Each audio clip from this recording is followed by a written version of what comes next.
자비롭고 인자하시는 하나님, 죄 많은 저희를 귀한 자녀 삼아주시어 연일 지속되는 장마와 무더위 속에서 우리의 건강과 가정을 지켜주시고 복된 주일 거룩한 성전에 나와 예배드릴 수 있도록 인도하여 주심에 감사를 드립니다. 지난 한 주간도 세상 살면서 말씀에 순종하여 하나님의 영광과 뜻을 드러내기보다는 세상을 바라보고 육신의 안일함과 만족을 추구하며 지은 죄와 허물을 고백하고 회개하오니 긍휼히 여기시어 용서하여 주시옵소서. 이 시간 이곳에 임재하시어 우리의 예배를 기쁘게 흠양하시고 영과 진리로 예배되게 역사하시어 구원의 감격과 기쁨을 누리는 성령 충만한 복된 시간 되게 하옵소서.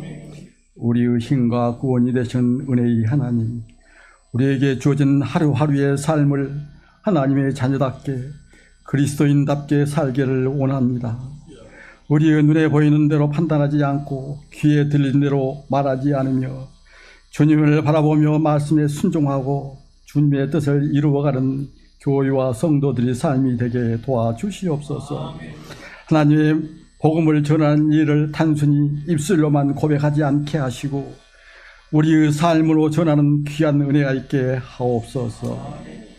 나라와 민족을 위해 기도합니다. 이 나라의 민족을 사랑하시어 경제적으로 많은 풍요를 누리게 하시고 어렵고 힘든 나라를 지원하는 선진국으로 발전케 하심에 감사를 드립니다. 그러나 현재 이 나라는 탐욕과 시기, 질투, 이기심 등으로 대립과 갈등으로 분열되고 이곳저곳에서 온갖 흉악한 범죄들이 끊임없이 빈발하게 일어나고 있습니다. 이 나라 이 민족을 긍휼히 여기시어 온 나라 안에 하나님의 공의와 화평이 충만하게 하시어 평온케 하시고 남북한이 대립을 버리고 화해와 협력을 통하여 평화의 번영길로 나갈 수 있도록 주여 은혜 베풀어 주시옵소서. 피해로 인하여 많은 사람들이 어려운 가운데 있습니다. 주님, 그들을 이루하여 주시고 하루 속에 모든 것이 회복되어 일상으로 돌아갈 수 있도록 도와주시옵소서. 하나님의 섭리 가운데 이곳에 강명창성교회를 세우신 하나님, 이 교회가 하나님의 뜻과 목적을 이루어가는 복되고 의로운 교회 되게 하옵소서.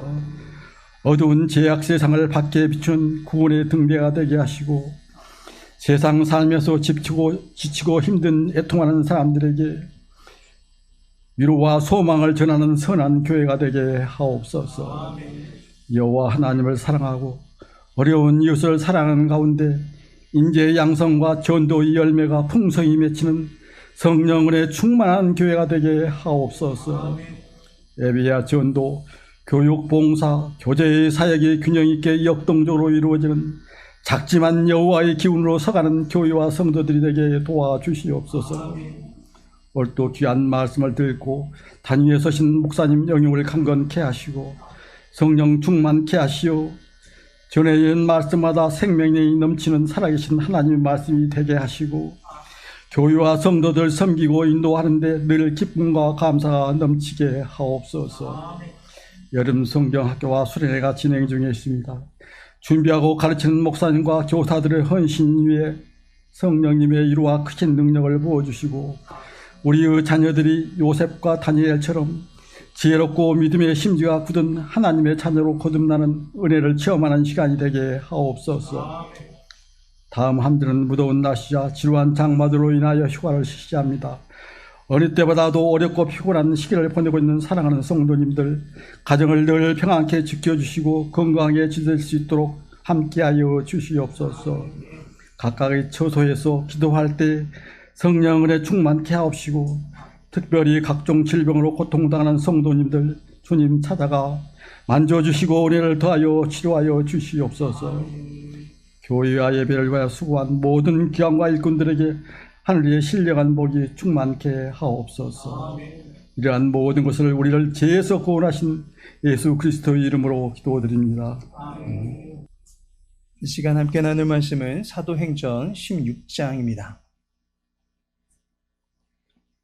사도행전 16장 11절에서 18절까지의 말씀입니다. 우리 함께 11절에서 18절까지 읽도록 하겠습니다. 우리가 드로아에서 배로 떠나 사모드라게로 직행하여 이튿날 네아폴리로 가고 거기서 빌립보에 이르니 이는 마게도냐 지방의 첫 성이요 또 로마의 식민지라. 이 성에서 수일을 유하다가 안식일에 우리가 기도할 곳이 있을까 하여 문밖 강가에 나가 거기 앉아서 모인 여자들에게 말하는데 두아디라시에 있는 자색 옷감 장소로서 하나님을 섬기는 루디아라 하는 한 여자가 말을 듣고 있을 때 주께서 그 마음을 열어 바울의 말을 따르게 하신지라. 그와 그 집이 다 세례를 받고 우리에게 청하여 이르되 만일 나를 주 믿는 자로 알거든 내 집에 들어와 유하라 하고 강권하여 머물게 하니라.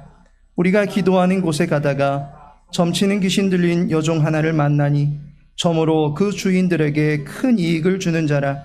그가 바울과 우리를 따라와 소리질러 이르되 이 사람들은 지극히 높은 하나님의 종으로서 구원의 길을 너희에게 전하는 자라 하며 이같이 여러 날을 하는지라. 바울이 심히 괴로워하여 돌이켜 그 귀신에게 이르되 예수 그리스도의 이름으로 내가 네게 명하노니 그에게서 나오라 하니 귀신이 즉시 나오니라. 아멘. 오늘은 생명의 삶과 함께 잘 살기 20번째 시간으로 예수님에서 바울로, 바울에서 교회로 거룩한 행전은 이어집니다 라는 제목을 가지고 함께 말씀 나누고자 합니다. 우리 성도님들께서는 지금까지 지내오시면서 처음으로 경험했던 일들을 기억하십니까? 처음으로 여행을 간 곳이 어디인지 기억하십니까? 처음으로 사회에서 했던 일이 무엇인지 기억하십니까? 처음 받아본 월급은 얼마였습니까? 처음으로 내게 사랑이 찾아온 적이 언제입니까? 그리고 교회에서 처음으로 맡게 되신 일은 무엇입니까?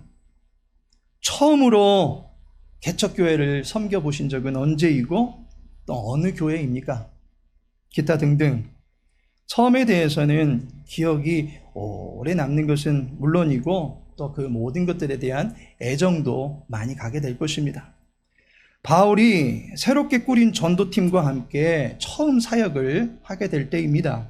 그가 전도팀과 처음으로 보게 된 교회가 빌립보 교회입니다. 기존에 있던 교회를 본 것이 아니라 새롭게 세워지던 교회를 본 것입니다. 교회가 서는 일은 결코 인간의 일이 아닙니다. 마태복음 16장 18절 말씀 보니 또 내가 내게 이르노니 너는 베드로라. 내가 이 반석 위에 내 교회를 세우리니 음부의 권세가 이기지 못하리라. 주님이 음부의 권세가 가득했던 빌립보 땅에 생명과 구원의 전초기지인 교회를 세우셨습니다. 이때 주님은 바울이 그 빌립보의 교회를 섬길 수 있도록 해주셨다라는 것입니다. 바울로서는 처음으로 맡게 된 교회입니다. 빌립보는 유럽의 첫 교회이고 바울팀의 첫 개척 교회입니다. 때문에 바울이 품었던 애정이 특심했습니다. 바울의 전도사역에 많은 뒷받침을 해주었던 교회가 빌립보 교회다라고 하는 것을 볼 때 바울을 향한 애정이 빌립보 교회 또한 각별했다라고 하는 것을 알게 됩니다. 그리스 지역의 성지순례를 가보시면 루디아 기념 교회가 있습니다. 빌립보 지역의 첫 열매가 된 루디아라고 하는 성도를 잊지 않고 있는 것입니다. 고린도전서 16장 15절에 보니 형제들아 스데바나의 집은 곧 아가야의 첫 열매요 라고 말하고 있습니다. 아가야의 첫 열매인 스데바나의 집을 바울이 기억하고 있는 것을 보게 됩니다. 스데바나의 집이 개척 가정이 된 셈입니다. 어디를 가든 개척교회를 하는 데 있어서 가장 앞장서서 헌신하는 일꾼들이 있기 마련입니다. 바울은 그러한 사람들이 갖고 있던 그 부르심을 매우 소중하게 여기고 있는 것입니다. 루디아는 바울의 새로운 전도팀과 함께 교회를 세워가는 일에 조력하게 되었던 여인입니다. 우리도 개척 교회입니다. 개척교회를 섬기시는 우리 모든 성도님들을 주님의 이름으로 축복하고 사랑합니다. 내가 내 교회를 세우겠다 하신 그 일에 부름받은 첫 열매를 하나님께서 귀하게 여기시고 또 바울 또한 귀하게 여겼듯이 주의 교회를 섬기시는 모든 성도님들 또한 하나님 보시기에 또 우리 서로가 보기에 귀하고 귀한 분들이라 믿습니다. 이제 한 달 뒤면 우리 교회도 2주년을 바라보고 있는 교회입니다. 주님께서 빌립보 교회를 세우시는 그 과정을 보시면서 우리 광명 창성교회도 주님께서 세워주신 교회다라고 하는 것을 확신하고 나갔으면 좋겠습니다. 빌립보에 어떻게 교회가 서게 되는지 그 과정을 보면서 광명 창성교회도 동일한 전철을 밟아 나갈 수 있게 되기를 소망합니다. 빌립보 교회가 서게 될 때 가장 먼저 그 땅에는 주님을 찾는 기도가 있었다라는 것입니다. 빌립보의 교회가 서게 되는 시작점에서 바울에게서 볼 수 있는 공통된 모습이 있습니다. 먼저 바울이 루디아라고 하는 자주장사를 만날 때의 일입니다. 13절에 보니 안식일에 우리가 기도할 곳이 있을까 하여 문 밖 강가에 나가 거기 앉아서 모인 여자들에게 말하는데 라고 말합니다. 바울이 빌립보에서 기도하기 적절한 곳을 찾으러 다녔다라는 것입니다. 빌립보는 유대인들의 땅이 아닙니다. 헬라인들의 영토입니다. 따라서 유대인들의 회당을 보기가 어렵습니다. 그래서 바울은 기도할 곳을 찾으러 다녔던 것입니다. 바울은 전도순례에서 기도하고자 하는 뜻을 품고 있었다라는 것입니다.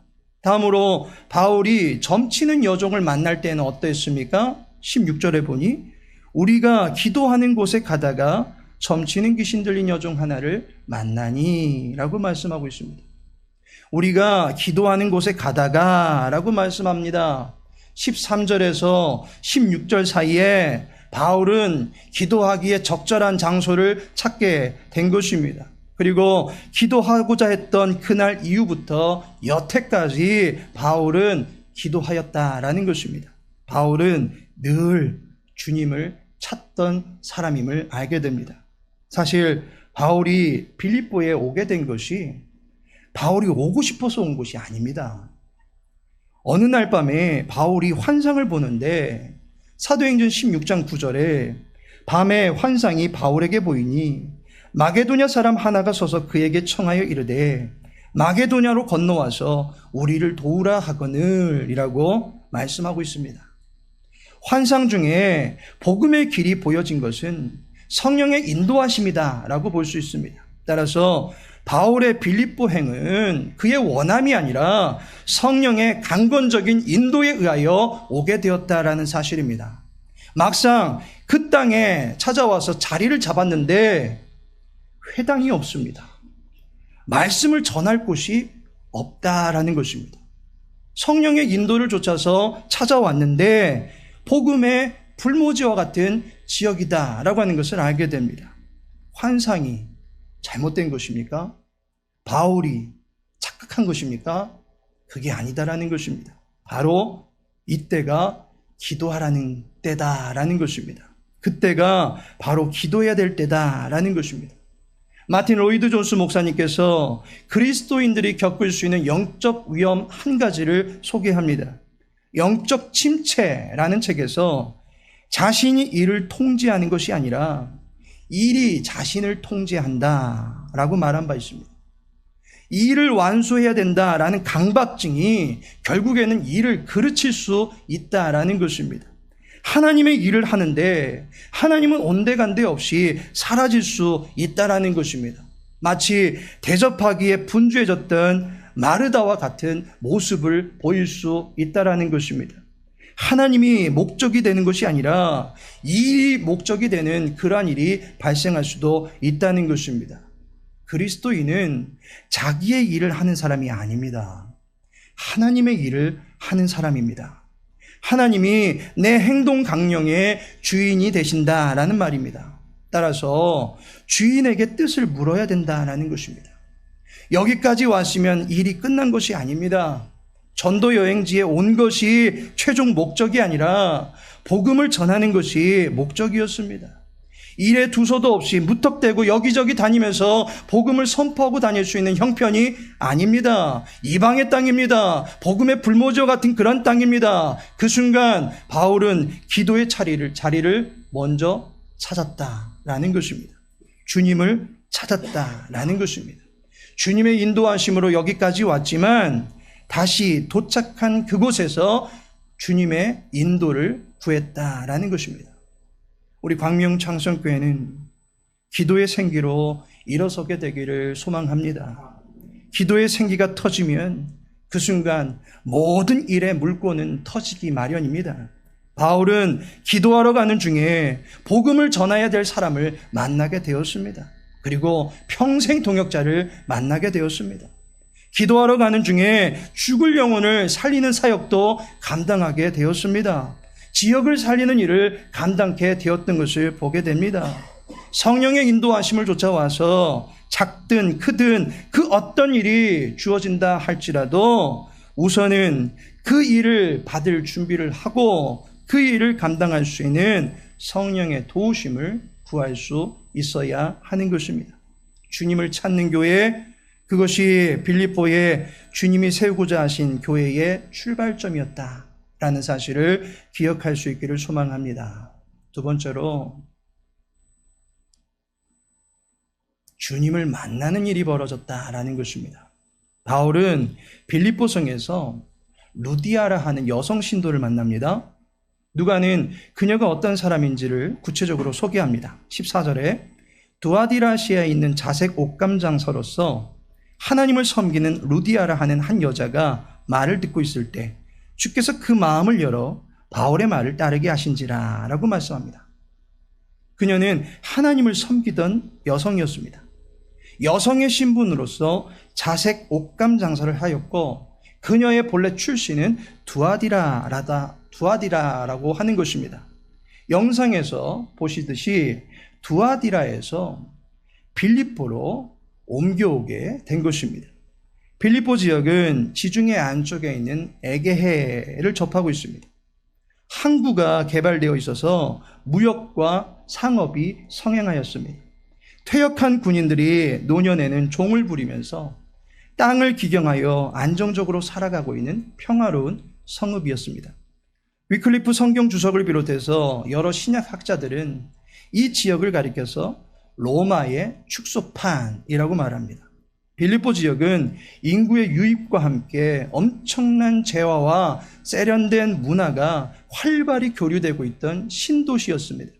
성경은 이 지역을 두고 12절에 보니 거기서 빌립보에 이르니 이는 마게도냐 지방의 첫 성이요 또 로마의 식민지라 이 성에서 수일을 유하다가 마게도냐의 첫 성이다라는 것입니다. 마게도냐 지역으로 들어가는 첫 관문입니다.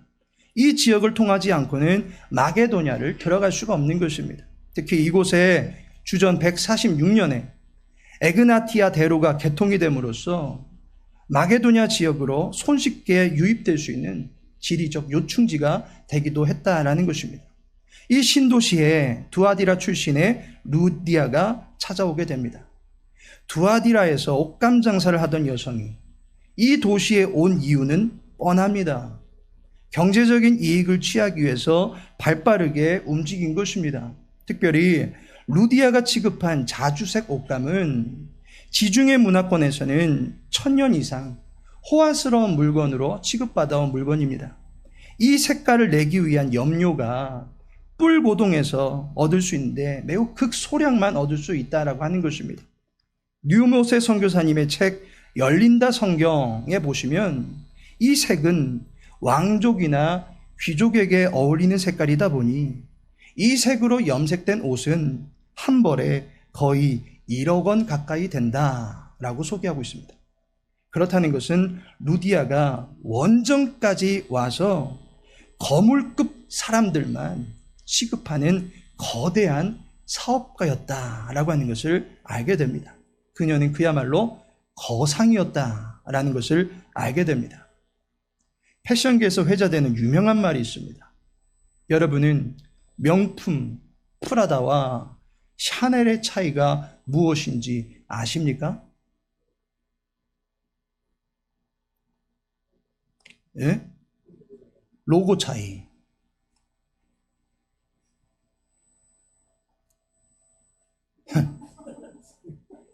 또 있습니까? 패션계에서 회자되는 명언입니다. 프라다를 걸치면 나는 이러한 것도 살 수 있는 능력 있는 여자다라고 하는 것을 보일 수 있는 명품입니다.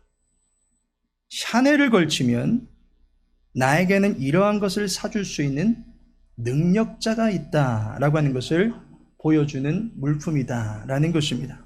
그렇다면 여러분들은 내 능력을 보여주고 싶으십니까? 아니면 나의 능력자를 보여주고 싶으십니까? 두 개가 뭔지 지금 순간 헷갈렸습니까? 프라다가 나는 이런 여자야 라고 하는 거고요. 샤넬은 나에겐 이런 사람이 있어 라고 하는 그러한 명품이랍니다. 근데 가만 보면 루디아는 무엇을 걸쳤을 것 같습니까? 그녀는 능력 있는 여자였습니다. 먼 곳까지 와서 판로를 개척하고 작은 로마에 걸맞는 명품을 판매할 수 있는 수완이 뛰어나고 대인관계 능력이 탁월한 그리고 독보적인 장인 기술을 갖추고 있는 전문직 여성이었다라는 것입니다. 부족할 것이 없어 보이는 여성입니다. 그런 그녀가 바울을 만나게 됩니다. 그녀에게는 하나님을 공경하는 종교성이 있었습니다. 그 종교성의 미완성된 부분, 곧 그리스도 예수로 말미암아 명확하게 퍼즐이 완성되는 복음 신앙을 바울로부터 듣게 됩니다. 루디아는 바울의 말에 청종하게 되고 그 말을 따르게 됩니다. 루디아는 그리스도를 믿기로 하고 세례를 받게 됩니다. 그야말로 세상적으로 모든 것을 갖추고 있다라고 볼 수 있는 여성입니다. 그러나 세상의 것으로 그녀는 만족함이 없었다라는 사실입니다. 그녀에게는 진정한 주가 필요했다라는 사실입니다. 돈으로도 채워지지 않는 그녀의 빈자리에 복음이 자리하게 되니까, 그리스도가 자리하게 되니까 그제서야 주님을 따르게 되는 인생으로 바뀌게 되는 것을 보게 됩니다. 돈으로 만족할 수 없었던 그녀의 인생에 참된 만족과 기쁨이 되시는 그리스도를 만나게 되는 역사가 벌어지게 된 것입니다. 주의 교회는 말씀이 증거됨으로써 그 말씀 안에서 참 그리스도를 만나는 역사가 펼쳐져야 될 줄로 믿습니다. 참된 능력은 재화나 언변이나 관계술이 아니라 그리스도에게 있는 것입니다. 공허하고 갈급했던 영혼들이 말씀을 듣는 가운데서 그리스도를 보게 되는 역사가 주의 교회 안에 일어나기를 축원합니다. 목마른 영혼들이 주의 교회로 나오고 진리를 찾는 사람들이 주의 교회에서 말씀을 듣는 가운데 진리 가운데 자유케 되어지는 역사가 일어나기를 소망합니다. 말씀으로 주님 만나는 우리 광명 창성교회가 되어지기를 예수님의 이름으로 축복합니다. 마지막으로 주님만을 전하게 되었다라는 것입니다. 16절에 보니 점치는 귀신 들린 여종 하나를 만나니 점으로 그 주인들에게 큰 이익을 주는 자라. 빌립보성에서 바울이 점치는 귀신 들린 여종 하나를 만나게 됩니다. 그 여종에게 피돈의 영이 임했다라고 말할 수 있습니다. 피돈이라고 하는 것은 그리스 신화에 나오는 뱀의 형상을 한 예언의 영입니다. 철로역정의 저자인 존 버녀는 그의 또 다른 책 거룩한 전쟁에 보면 여러 가지 영적 전쟁들을 비유적으로 표현하고 있습니다. 디아블로스, 악마들의 대장인 그가 이끄는 부대 중에 피돈이 등장하는 장면이 있습니다. 따라서 이 피돈은 영적 질서를 더럽히는 악한 능력과 행위를 말하는 것입니다.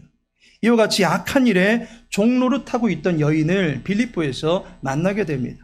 이 여인은 주인들에게 큰 이익을 주고 있었다라는 것은 그가 꽤나 신통한 전꾀를 내놓는 여인이었다라는 것을 말해줍니다. 주인이 아니라 주인들에게 이익을 주고 있습니다. 그만큼 그의 예언이 그 도시 내에 많은 사람들에게 인기 있게 들렸다라는 것입니다. 거의 귀신 들린 왕의 처소, 귀신들의 왕의 처소가 그녀 안에 지금 자리하고 있었다라고 볼 수가 있습니다. 이 여종으로 인해서 이 성내에 사는 사람들은 수많은 영향을 받을 수밖에 없었습니다. 이 여종의 말 한마디에 바다에서의 운명을 알게 되면 돈으로 그 운명을 바꿔보고자 돈을 가지고 오는 것입니다. 이 여종의 말 한마디에 상업에서의 어떤 불황이 예언되면 돈으로 행운을 깃들게 하고자 하여서 돈을 가지고 오는 것입니다. 이 여종의 말은 빌립보 도성의 각층의 사람들에게 지대한 영향을 미치고 있었다라고 볼 수 있습니다. 왜냐하면 이후로 이 여종에게서 귀신이 쫓겨나게 돼서 점괘가 사라졌을 때 그 주인들이 바울을 그 도시의 상관들에게 데리고 가서 고발을 합니다.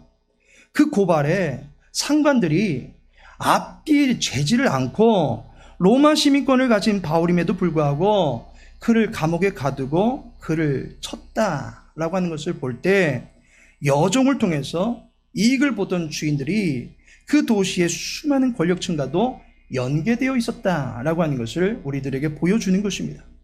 바울이 만난 여종이 보통 사람이 아니었던 것입니다. 그러한 여종이 바울을 향해서 말을 합니다. 17절에 보니 그가 바울과 우리를 따라와 소리질러 이르되 이 사람들은 지극히 높은 하나님의 종으로서 구원의 길을 너희에게 전하는 자라. 바울을 가리켜서 지극히 높은 하나님의 종으로 구원의 길을 전하는 자입니다 라고 말해 주었다는 것입니다. 사람들의 운명을 쥐락펴락하는 신통한 자가 바울을 향해서 하나님의 종이고 구원의 길을 전하는 자입니다 라고 말했다는 것입니다. 바울의 입장에서 어쩌면 고맙고 감사한 일이 아닐 수 없을 것입니다. 이제 이곳에 와서 전도의 길을 열어가고자 정착하고 있는 상황입니다. 그런데 한 여성의, 그것도 이 도시에서 보통 권위를 가지고 있다라고 하는 그 여인이 사람들에게 관심을 줄 수 있는 말을 던져줍니다. 그렇다면 바울은 그 말로 인해서 금세 유명세를 탈 수 있다라는 것입니다. 전도하면 전도가 수월케 될 수도 있다는 것입니다. 구원의 길이 되시는 예수 그리스도를 믿으십시오 라고 말하는 즉시 그 길로 많은 사람들이 바울을 따르게 될 것 같습니다. 그렇게 한다면 이후로 감옥에 갈 일도 없었을 것이고 좋은 게 좋은 거라고 여종은 여종대로 지내고 바울은 바울대로 사역을 감당하면서 서로 윈윈 하면 되는 거 아닌가라는 생각이 들 것 같습니다. 그런데 바울이 괴로워했습니다. 18절에 보시면 이같이 여러 날을 하는지라 바울이 심히 괴로워하여 돌이켜 그 귀신에게 이르되 예수 그리스도의 이름으로 내가 내게 명하노니 그에게서 나오라 하니 귀신이 즉시 나오니라. 이 사실을 바울이 견딜 수가 없었던 것입니다. 왜냐하면 그 여종의 말은 거짓이기 때문입니다. 그 여종의 말은 바울이 전하고 있는 복음의 핵심을 완전히 오도하는 말이 되었기 때문입니다. 그녀가 말한 지극히 높은 하나님의 종으로서 구원의 길을 너희에게 전하는 자라라는 말은 모조리 맞지 않는 말입니다. 그리스 지역은 본래부터가 방대한 신들의 세계관을 가지고 있던 지역입니다. 이러한 지역에서 하나님은 우월한 신이다 라고 말하고 있는 것일 뿐입니다. 다른 신들 다 인정하고 있는 가운데 그 하나가 하나님이고 그 하나님이 우월하신 분이시다 라고 그렇게 모든 신들 가운데서 하나님을 추켜 세워주는 듯한 그러한 발언을 하고 있는 것입니다. 귀신이 그리 이야기하면 그는 귀신들의 왕이 될 뿐입니다. 더욱이 구원의 길을 전한다 라고 말하는데 여기서 말하는 구원의 길은 여러 가지 길 중에 한 가지를 바울이 전하고 있다라고 말하는 것입니다. 다시 말해서 예수님께서 말씀하신 오직 그 길, 유일한 이 길이라는 말이 아니다라는 것입니다. 길 중에 하나입니다. 때문에 귀신 들린 여종의 말은 복음의 유일한 능력과 절대적인 가치를 가리우고 있는 말이 되는 것입니다. 따라서 바울은 그 여종의 입을 통해 권세를 부리고 있는 귀신을 쫓아냄으로써 하나님의 거룩한 이름과 그 구원 사역의 유일한 길을 더럽히지 않고 있다라고 하는 것입니다. 교회는 이 세대에 혼탁해지는 사조 앞에서 성경이 말하고 있는 진리만을 제시할 수 있어야 하는 것입니다. 그 진리만을 외칠 수 있어야만 하는 것입니다. 이 길만이 유일하다라고 전할 수 있어야만 하는 것입니다. 땅으로 사과가 떨어지는데 그 법칙만큼 유일하고 절대적인 진리는 예수님이 인생의 유일한 길이십니다 라는 이 사실을 교회는 잃어버리지 말아야 된다라고 하는 것입니다. 이것이 결코 독선이 아닙니다. 독선은 자기 혼자만 옳다고 믿는 행위입니다. 그러나 예수님만이 진리이고 예수님만이 길이시고 예수님만이 생명이라고 하는 이 선포는 모두 다가 옳다고 믿어야 될 유일한 가치를 지닌 선이다라는 사실을 믿으시기 바랍니다. 교회는 이 선을, 교회는 물론이요, 세상 속에서 맛을 잃지 않는 소금처럼 끝까지 지켜낼 수 있어야 하는 것입니다. 이 진리 가운데로 불신과 악한 가운데 빠져있는 모든 이들이 나올 수 있도록 도와주어야 하는 것입니다. 어두운 밤바다에 홀로 빛을 비추는 등대는 결코 외로운 것이 아닙니다. 그 등대가 모든 일을 살리고 밤길을 안내해 주는 한 그 자리를 지키는 것이 선입니다. 광명 창성교회가 이 시대의 빛 대신 주를 끝까지 전하고 알리는 교회가 되어지기를 소망합니다. 하나님께서 사랑하시는 성도 여러분, 이 땅에 오신 주님은 늘 기도의 자리를 찾으셨습니다. 늘 하나님을 찾으셨습니다. 오병이어의 이적을 일으키실 때에도, 죽었던 나사로를 살리실 때에도, 인류를 위한 대속의 제물이 되시던 그 밤에도 기도하시며 하나님을 찾았습니다. 예수님은 하나님을 찾는 이들에게 하나님을 가르쳐 주셨습니다.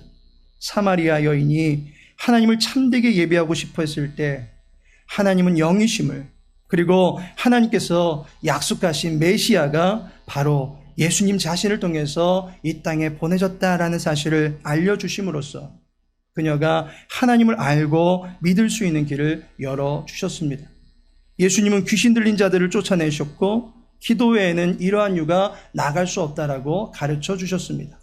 이방 땅에 가셔서도 이방을 비추는 빛으로 역사함으로써 그리스도가 필요했던 모든 잃어버린 자들을 찾아내셔서 주님께로 돌이키는 사역을 감당하셨습니다. 이것이 바울의 사역에 그대로 나타나고 있지 않습니까? 그리고 이것이 이제 우리 교회로 이어져야 되는 것입니다. 교회는 기도해야 합니다. 하나님보다 앞서지 아니하며 늘 하나님을 찾고 구할 수 있는 교회가 되어야 합니다. 교회는 자기 실력으로 모이는 데가 아닙니다. 자기 부인으로 모이는 곳입니다. 또한 하나님을 바로 알 수 있도록 진리의 길을 보여줄 수 있어야 합니다. 우리의 행위와 우리의 말 속에 신령한 아름다움과 덕스러움이 나타나야 하는 것입니다. 성도의 몸짓은 세상에 그리스도를 그려내는 붓과 같은 것입니다. 그리고 교회는 다원화되어 가고 개인이 절대 군주가 되어 가고 있는 이때에 오직 예수님만이 참 길이시고 구원의 길이시다라는 사실을 증거하고 붙드는 일을 양보해서는 안 되는 것입니다. 광명창성교회 주께 기도하며 주를 따르고 오직 주님만을 증거하던 바울과 같이, 그리고 그보다 앞서서 기도하며 길을 보여주고 진리 가운데 행하신 예수님과 같이 주님을 찾는 성도님들이 이곳에서 주님을 만나게 되고 주님이 구원자이심을 믿게 되는 거룩한 행전이 이루어지는 복된 교회가 되어지기를 예수님의 이름으로 축복합니다. 시간의 말씀에 의지해서 기도하실 때 먼저 주님을 찾는 기도하는 교회가 되길 원합니다. 기도하시고 주님을 따를 수 있는 교회가 되길 원합니다. 세 번째로 오직 은혜의 복음을 지키고 전할 수 있는 교회가 되기 원합니다. 기도하시고 마지막으로 전도 대상자들이 계시며 마음에 품고 우리 함께 합심하여 기도하기를 바랍니다. 다 같이 기도하겠습니다. 아버지 하나님, 주의 교회를 지금까지 인도하여 주신 은혜에 감사를 드립니다. 주님께서 세워주신 교회입니다. 늘 주님의 뜻을 구할 수 있는 귀한 교회 되어지기를 소망합니다. 아버지께서 이끌어주심을 믿사오며 그 이끄심을 발견할 수 있는 기도자들, 겸손한 주의 종들이 되어줄 수 있도록 도와주시옵소서. 주님의 뜻을 이루어 가기를 소망합니다. 주님을 따라가는 모든 지체들 늘 건강 지켜주시옵시고 또 믿음의 특별한 가운데 거할 수 있도록 도와주시옵시고 용기 백배에 살아갈 수 있도록 베풀어 주시옵시고 감당하는 모든 일들마다 순적하게 이루어 주시는 하나님의 은혜 안에 거할 수 있는 우리 모든 지체들 되어줄 수 있도록 주의 은혜 베풀어 주시옵소서. 하나님, 혼탁해진 이 세계 속에서 주의 복음을 사수하기를 소망합니다. 진리의 틀을 세워져 가기를 소망합니다. 사람들의 인기에 영합하는 것이 아니라 사람들의 요구에 영합하는 것이 아니라 하나님의 그 뜻 앞에 온전히 세워져 갈 수 있는 귀한 교회 되어줄 수 있도록 은혜 베풀어 주시옵소서. 이 일을 위하여 우리 모든 지체들이 함께 합력해 나가기를 소망합니다. 특별히 사랑하는 주의 종들의 모든 관계망 가운데 거룩한 은혜가 펼쳐지기를 소망하며 만인들을 실려낼 수 있는 귀한 일에 쓰임받을 수 있도록 은혜 베풀어 주시옵소서. 저들의 입술의 말에 생명의 말이 쏟아져 보실 수 있도록 도와주시되 예수 그리스도가 선포되어질 수 있도록 도와주시옵시고 주 예수 그리스도의 아름다움이 나타날 때마다 그 삶 가운데 있는 모든 어둠의 문제들이 사라지게 하여 주시옵시고 또 그를 만난 모든 지체들이 그로 인해서 하늘을 보게 되어지는 역사가 나타날 수 있도록 주의 은혜를 베풀어 주시옵소서. 모든 일 가운데 주님이 함께 해주심이 있기를 간절히 소망합니다. 예수님의 이름으로 기도합니다. 살아계신 하나님, 주의 교회를 이 땅에 세우시고 거룩한 공동체로 성령으로 이끌어 주시니 감사를 드립니다. 기도의 생기로 일어서는 군대가 되길 원합니다. 그리스도의 이름에 그 능력에 의지해서 악한 영을 대적할 수 있는 복된 교회가 되어지길 소망합니다. 그리스도의 이름으로 온 성도들에게 평강의 은혜가 임하기를 원합니다. 특별히 주의 말씀을 따라가는 교회가 되길 원합니다. 사람의 기쁨이 아니라 세상의 가치관과 철학에 맞추어주는 것이 아니라 예수 그리스도의 은혜의 복음과 그리스도의 존귀하심만을 믿고 전할 수 있는 교회 되게 하여 주시옵소서. 우리의 가정의 권속들을 전도하길 원합니다. 우리의 이웃을 전도하길 원합니다. 우리 사랑하는 성도님들의 관계망 가운데 하나님을 공경하고픈 복된 영혼들을 붙여 주시옵소서. 그 모든 지체들에게 그리스도의 이름을 선포할 수 있는 담대한 주님의 증인들 될 수 있도록 도와주시옵소서. 예수님의 이름으로 기도합니다. 아멘. 지금은 성자 예수 그리스도의 은혜와 성부 하나님의 크신 사랑과 성령 하나님의 내주교통 인도 위로하심이 여호와의 기운으로 서기를 원하여 주를 찾고 따르며 전하는 일에 헌신하는 주의 백성들 위해 또한 주의 교회 공동체로 함께 합력해 나가게 될 정성의 권사님의 모든 삶과 기도 제목 위에 이제로부터 영원토록 함께 하실지어다. 아멘.